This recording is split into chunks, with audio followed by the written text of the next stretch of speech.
queridos hermanos obispos, queridos sacerdotes, consagrados, consagradas, seminaristas, queridas familias, queridos paisas.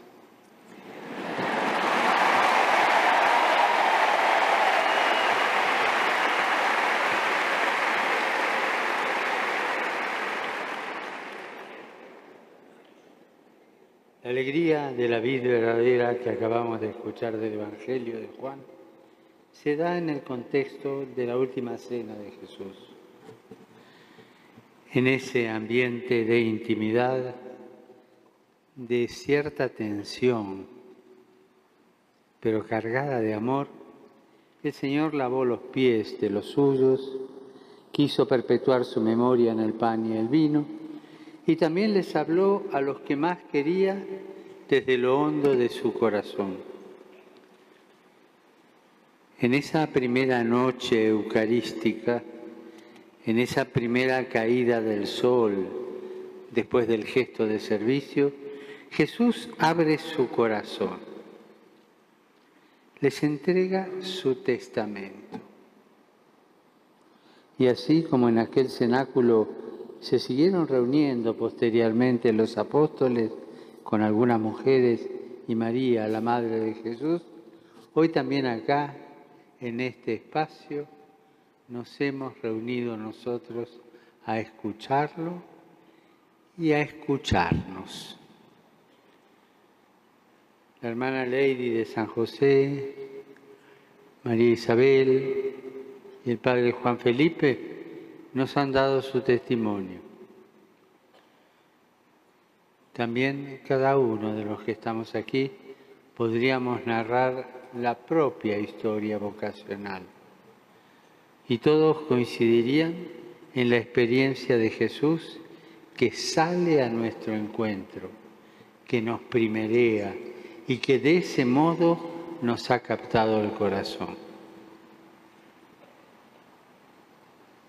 Como dice el documento de Aparecida, conocer a Jesús es el mejor regalo que puede recibir cualquier persona. Haberlo encontrado nosotros es lo mejor que nos ha ocurrido en la vida y darlo a conocer con nuestras palabras y obras es nuestro gozo, el gozo de evangelizar. Muchos de ustedes, jóvenes, habrán descubierto este Jesús vivo en sus comunidades, comunidades de un fervor apostólico contagioso que entusiasman y suscitan atracción. Donde hay vida, fervor, ganas de llevar a Cristo a los demás, surgen vocaciones genuinas. La vida fraterna y fervorosa de la comunidad es la que despierta el deseo de consagrarse enteramente a Dios y a la evangelización. Los jóvenes son naturalmente inquietos, ¿o me equivoco?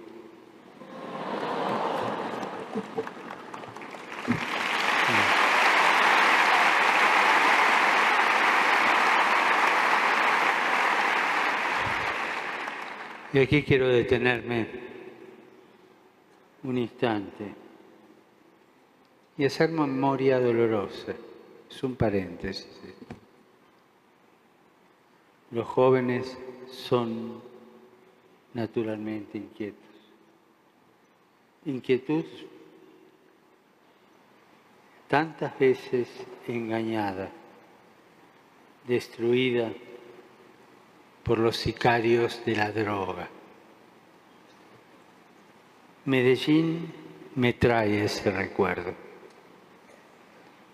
Me evoca tantas vidas jóvenes truncadas, descartadas, destruidas.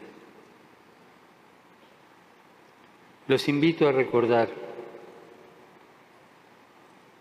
a acompañar este luctuoso cortejo, a pedir perdón para quienes destruyeron las ilusiones de tantos jóvenes, pedirle al Señor que convierta sus corazones, a pedir que acabe esta derrota de la humanidad joven.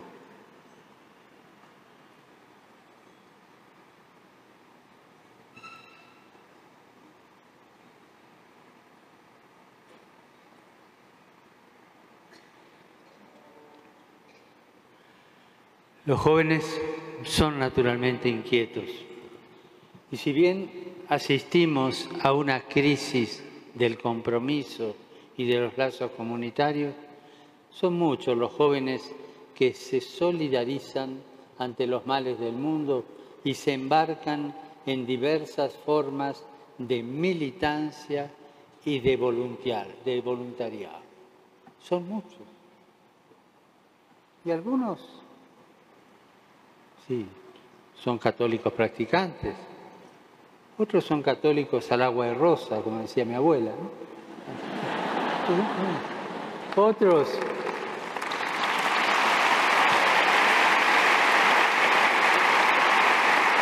Otros no saben si creen o no creen, pero esa inquietud los lleva a hacer algo por los demás. Esa inquietud hace llenar los voluntariados de todo el mundo de rostros jóvenes. Hay que encauzar la inquietud. Cuando lo hacen captados por Jesús, sintiéndose parte de la comunidad, se convierten en callejeros de la fe, felices de llevar a Jesucristo a cada esquina, a cada plaza, a cada rincón de la tierra. ¿Y cuántos, sin saber que lo están llevando, lo llevan? Esa riqueza de callejear sirviendo, de ser callejeros de una fe que quizás ellos mismos no terminan de entender. Es testimonio, testimonio que nos abre a la acción del Espíritu Santo que entra y nos va trabajando el corazón. En uno de los viajes, en la jornada de la Juventud de Polonia, en el almuerzo que tuve con los jóvenes, con 15 jóvenes y el arzobispo, uno me preguntó, ¿qué le puedo decir yo a un compañero mío joven que es ateo, que no cree? ¿Qué argumento le puedo dar? Y a mí se me ocurrió contestarle, mira, lo último que tenés que hacer es decirle algo.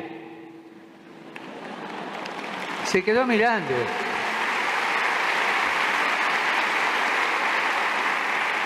Empezá a hacer, empezá a comportarte de tal manera que la inquietud que él tiene adentro lo haga curioso y te pregunte. Y cuando te pregunte por tu testimonio, ahí podés empezar a decir algo.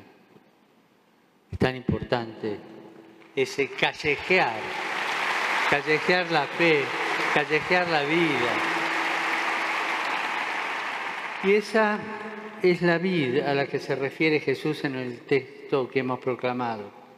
La vid es todo ese pueblo de la alianza. Profetas como Jeremías, Isaías, Ezequiel, se refieren a él como una vid. Hasta un salmo, el 80, canta diciendo, tú sacaste de Egipto una vid, le preparaste terreno, echó raíces y llenó toda la región. A veces expresan el gozo de Dios ante su vid, otras su enojo, desconcierto o despecho. Jamás Dios se desentiende de su vid. Nunca deja de padecer sus distancias. Si yo me alejo, Él sufre en su corazón. Nunca deja de salir al encuentro de ese pueblo que cuando se aleja de Él se seca, arde y se destruye. ¿Cómo es la tierra, el sustento, el soporte donde crece esta vid en Colombia? ¿En qué contextos se generan los frutos de las vocaciones de especial consagración? Seguramente en ambientes llenos de contradicciones, de claroscuros, de situaciones vinculares complejas. Nos gustaría contar con un mundo con familias y vínculos más llanos, pero somos parte de este cambio de época, de esta crisis cultural. Y en medio de ella, contando con ella, Dios sigue llamando. O sea, que a mí que no me vengan con el cuento de que no, claro, no hay tantas vocaciones de especial consagración, porque claro, con esta crisis que vivimos. Eso, ¿sabe qué es? Cuento chino. ¿Clarito?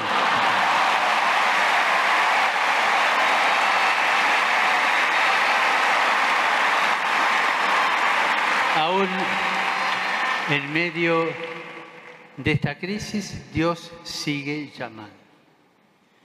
Sería casi evasivo pensar que todos ustedes han escuchado el llamado de Dios en medio de familias sostenidas por un amor fuerte y lleno de valores como la generosidad, el compromiso, la fidelidad o la paciencia. Algunos sí, pero no todos. Algunas familias, quiera Dios que muchas, son así. Pero tener los pies sobre la tierra es reconocer que nuestros procesos vocacionales, el despertar del llamado de Dios, no se encuentra más cerca de aquello que ya relata la palabra de Dios y de lo que tanto sabe Colombia. Un sendero de sufrimiento y de sangre. La violencia fratricida de Caín sobre Abel y los distintos litigios entre los hijos y entre las esposas de los patriarcas Abraham, Isaac y Jacob, llegando luego a las tragedias que llenan de sangre a la familia de David, hasta las múltiples dificultades familiares que surcan la narración de Tobías o la amarga confesión de Job abandonado. Y desde el comienzo ha sido así. No piensen en la situación ideal. Esta es la situación real. Dios manifiesta su cercanía y su elección donde quiere, en la tierra que quiere y como esté en ese momento, con las contradicciones concretas, como Él quiere. Él cambia el curso de los acontecimientos al llamar a los hombres y mujeres en la fragilidad de la propia historia personal y comunitaria. No le tengamos miedo a esta tierra compleja. Antenoche, una chica con capacidades especiales en el grupo que me dio la bienvenida en la Anunciatura, habló que en el núcleo de lo humano está en la vulnerabilidad.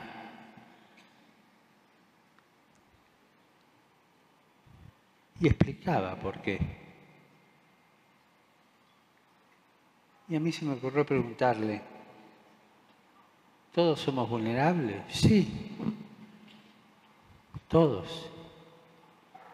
¿Pero hay alguien que no es vulnerable? Me contestó Dios. Pero Dios quiso hacerse vulnerable y quiso salir a callejear con nosotros. Quiso salir a vivir nuestra historia.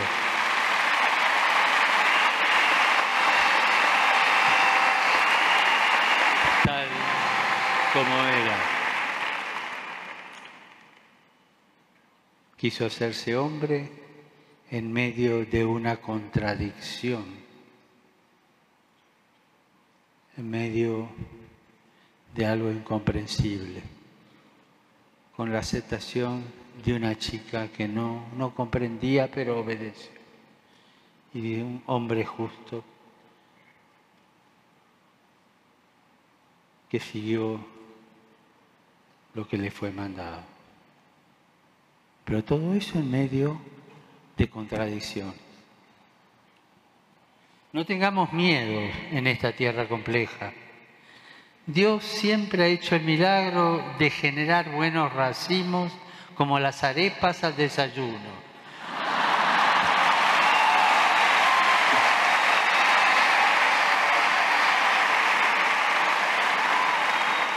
Que no falten vocaciones en ninguna comunidad y en ninguna familia de Medellín.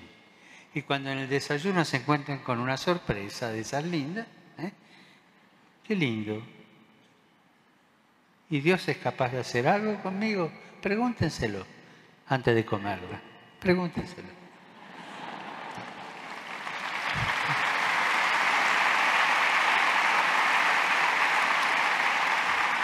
Y esta vida, que es la de Jesús, tiene el atributo de ser la verdadera.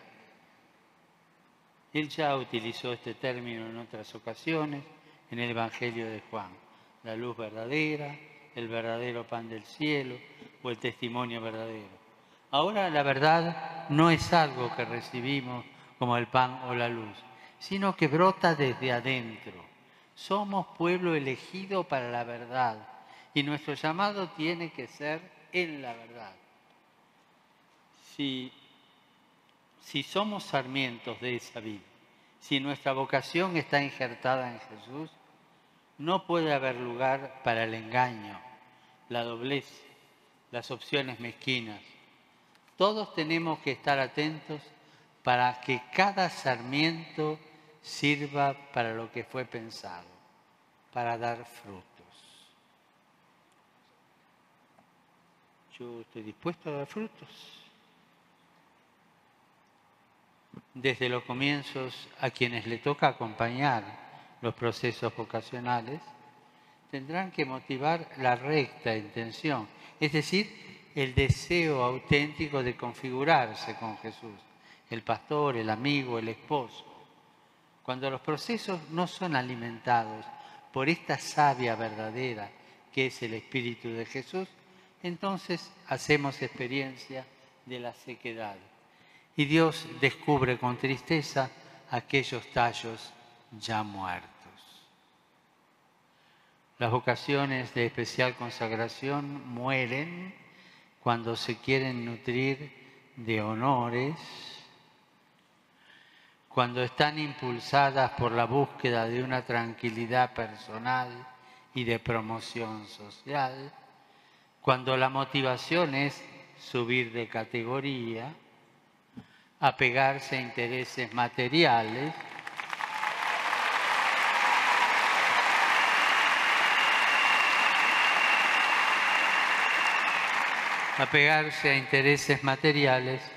que llegan incluso a la torpeza del afán de lucro. Lo dije ya en otras ocasiones y lo quiero repetir como algo que es verdad y es cierto. No se olviden, el diablo entra por el bolsillo. Siempre.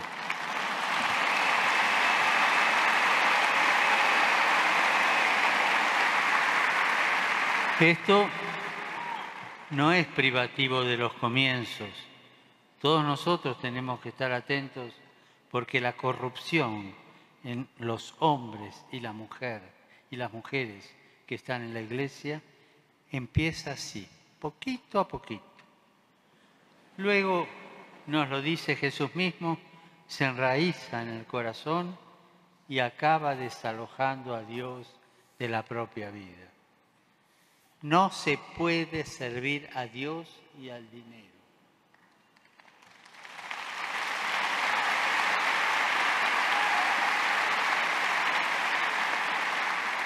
Jesús dice, no se puede servir a Dios a dos señores.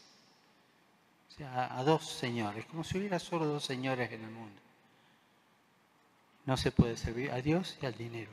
Jesús le da categoría de Señor al dinero. ¿Qué quiere decir? Que si te agarra, no te suelta. Será tu Señor desde tu corazón. Cuidado.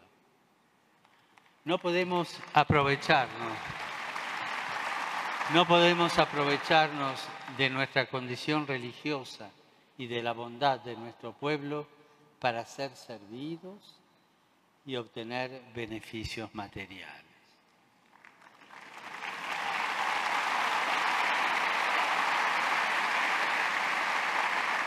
Hay situaciones, estilos y opciones que muestran los signos de sequedad y de muerte. ¿Cuándo es eso? No pueden seguir entorpeciendo el fluir de la savia que alimenta y da vida. El veneno de la mentira, el ocultamiento, la manipulación y el abuso al pueblo de Dios, a los frágiles y especialmente a los ancianos y niños, no pueden tener cabida en nuestra comunidad.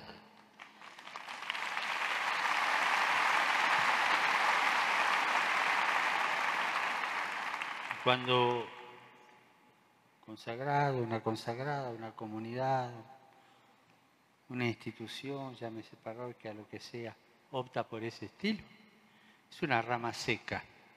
Solo hay que sentarse y esperar que el Señor la venga a cortar. Pero Dios no solo corta. La alegoría continúa diciendo que Dios limpia la vid de imperfecciones. Tan linda es la poda. Duele, pero es linda. La promesa es que daremos fruto y en abundancia, como el grano de trigo, si somos capaces de entregarnos, de donar la vida libremente. Tenemos en Colombia ejemplos de que esto es posible. Pensamos en Santa Laura Montoya, una religiosa admirable cuyas reliquias hoy tenemos aquí. Ella desde esta ciudad se prodigó en una gran obra misionera en favor de los indígenas de todo el país. La mujer consagrada, cuánto nos enseña de entrega silenciosa, abnegada, sin mayor interés que expresar el rostro maternal de Dios. Asimismo podemos recordar al beato Mariano de Jesús Euseollos,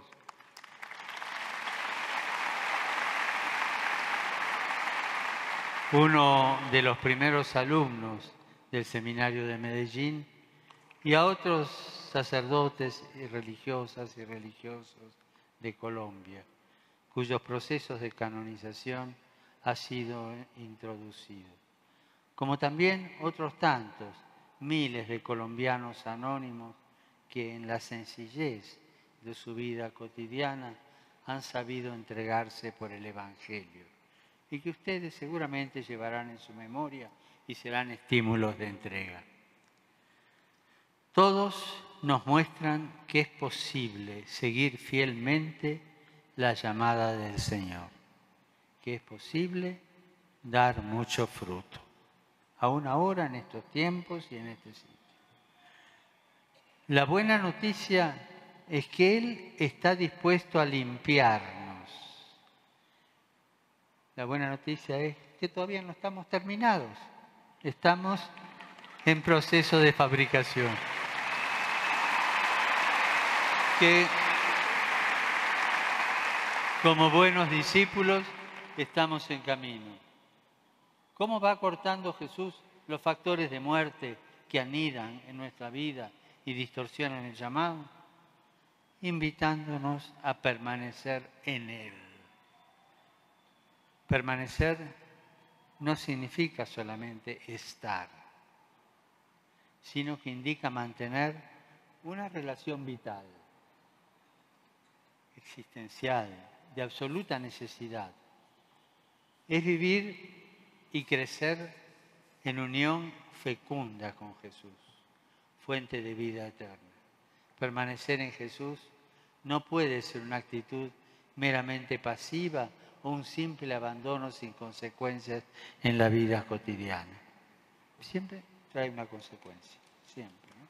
Y permítanme proponerles, porque se está haciendo un poco largo esto, 3. No van a decir que sí, así que no les creo. Permítanme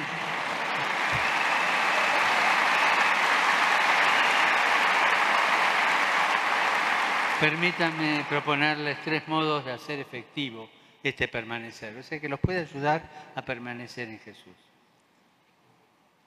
Primero, permanecemos en Jesús tocando la humanidad de Jesús, con la mirada y los sentimientos de Jesús, que contempla la realidad, no como juez, sino como buen samaritano, que reconoce los valores del pueblo con el que camina, así como sus heridas y sus pecados, que descubre el sufrimiento callado y se conmueve ante las necesidades de la persona, sobre todo cuando éstas se ven avasalladas por la injusticia, la pobreza indigna, la indiferencia o por la perversa acción de la corrupción y la violencia.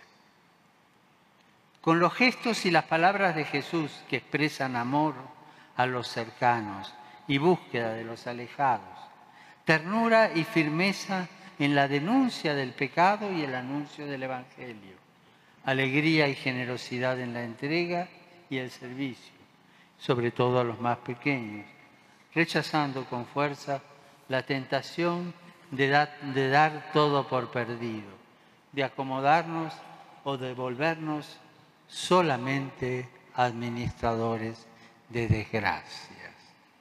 ¿Cuántas veces escuchamos hombres y mujeres consagrados que parece que en vez de administrar gozo, alegría, crecimiento, vida, administran desgracia y se la pasan lamentándose de las desgracias de este mundo? Es la esterilidad de quien es incapaz de tocar la carne sufriente de Jesús.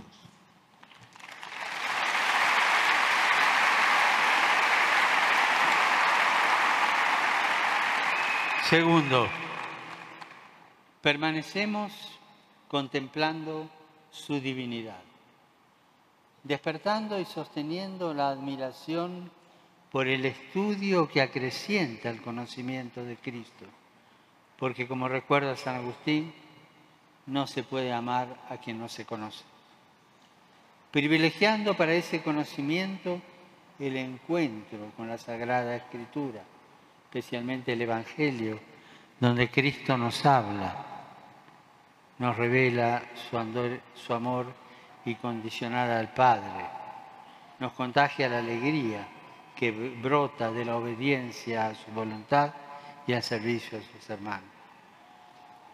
Yo les quiero hacer una pregunta, pero no me la respondan. Se la responde cada uno a sí mismo.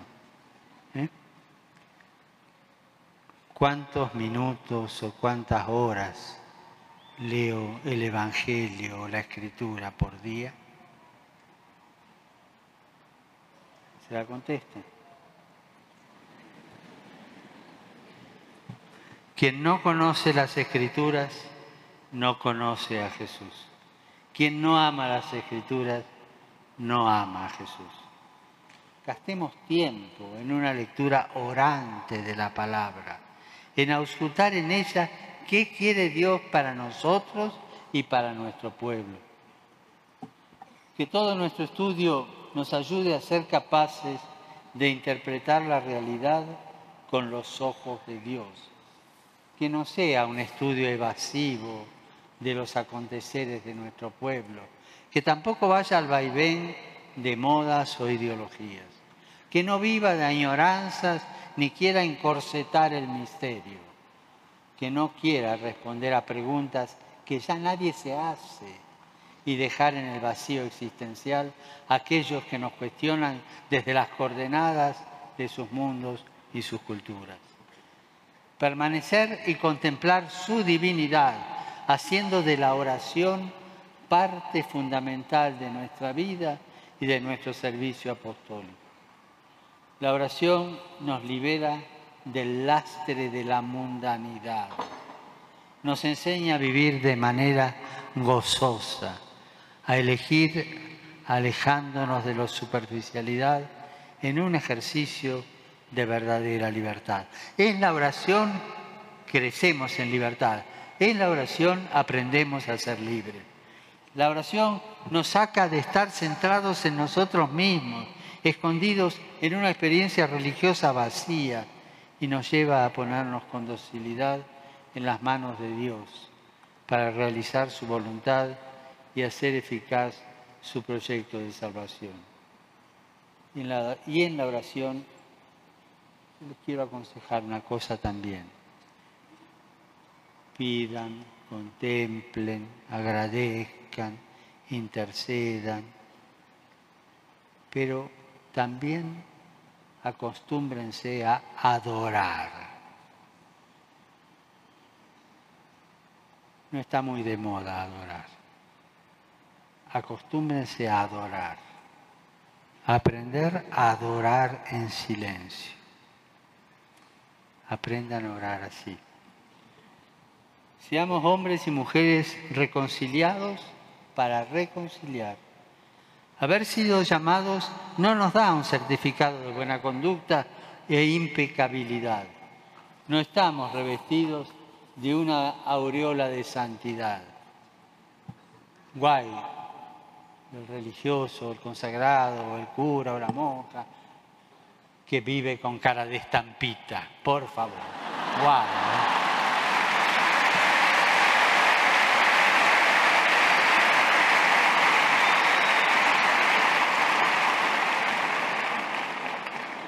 Todos somos pecadores. Todos necesitamos del perdón y la misericordia de Dios para levantarnos cada día.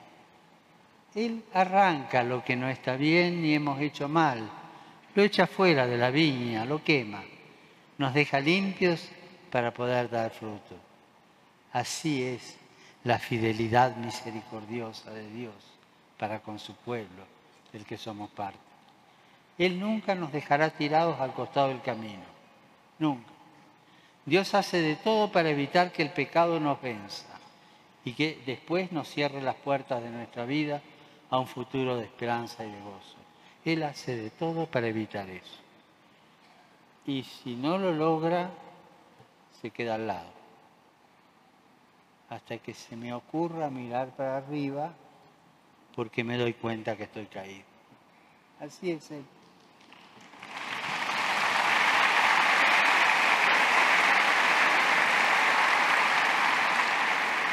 Finalmente, hay que permanecer en Cristo para vivir en alegría. Tercero, permanecer para vivir en alegría.